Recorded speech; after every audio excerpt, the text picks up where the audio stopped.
My name's not important, but let's call me Luke. My wife, let's call her Debbie, and I have shared 8 years of marriage. Like any couple, we've had our fair share of ups and downs. But a few months ago, things took an unexpected turn. I started noticing Debbie acting strangely, protective of her phone like never before. It was like an extension of her, glued to her hand even in the bathroom. Late-night texting sessions became the norm, and she'd often slip into bed after I was already asleep.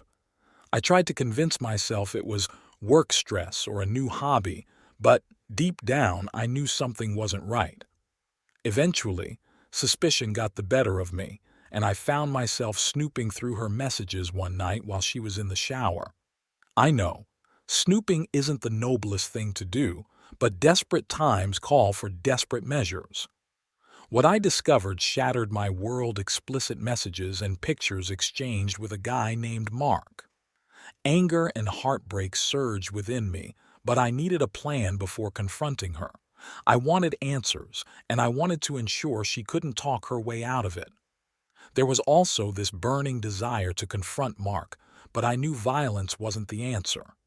That's when a risky idea formed in my mind: invite her lover over using her own Messenger account. The next day, while she was at work, I logged into her Messenger account. Knowing she'd be at the movies with her sister and her kids that evening provided the perfect opportunity.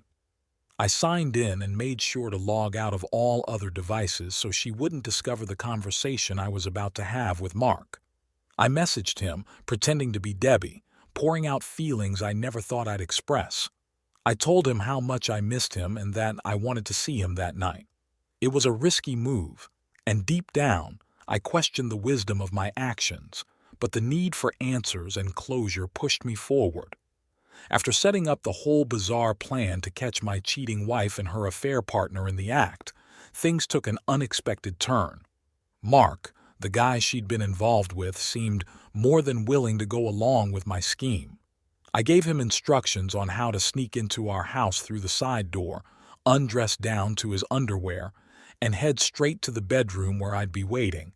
It was a twisted sense of satisfaction as I hit send, erasing all the messages afterward to cover my tracks.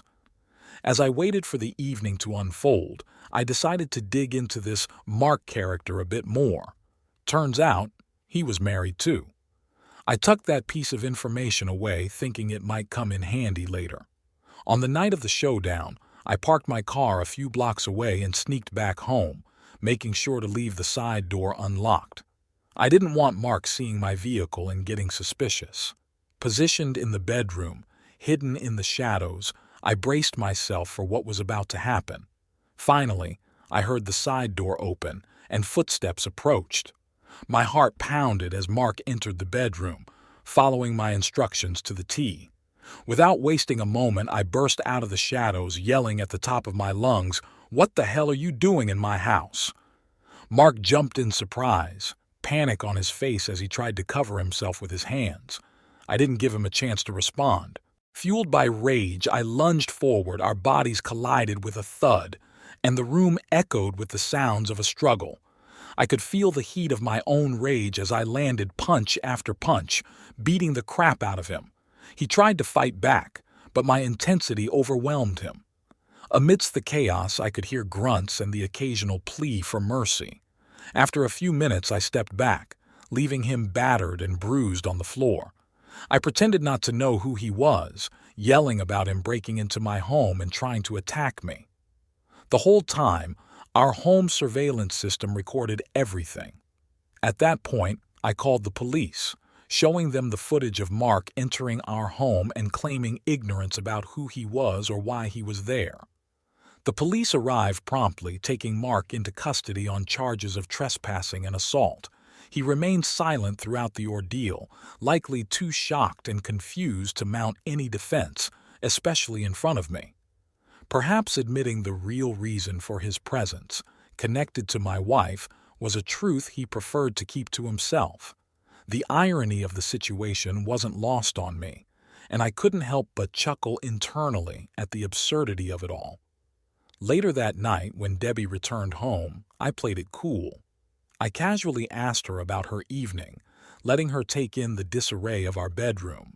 Her confusion was apparent as she demanded an explanation for the chaos. Seizing the moment, I began recounting the strange and unexpected events of my night. As I narrated the story of the half-naked intruder who had broken into our home, her eyes whitened in fear. I showed her the surveillance footage, the video of the confrontation, and her feigned surprise and horror amused me.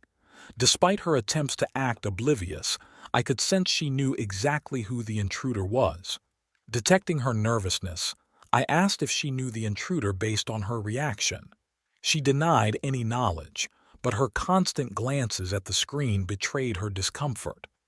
I pressed on, emphasizing how the intruder seemed familiar with our home, effortlessly finding his way to our bedroom. The psychological pressure was taking its toll, and I could see her defenses breaking down. I continued the mind game, mentioning the intruder's name, Mark, and elaborating on how he was taken to jail for trespassing after our confrontation.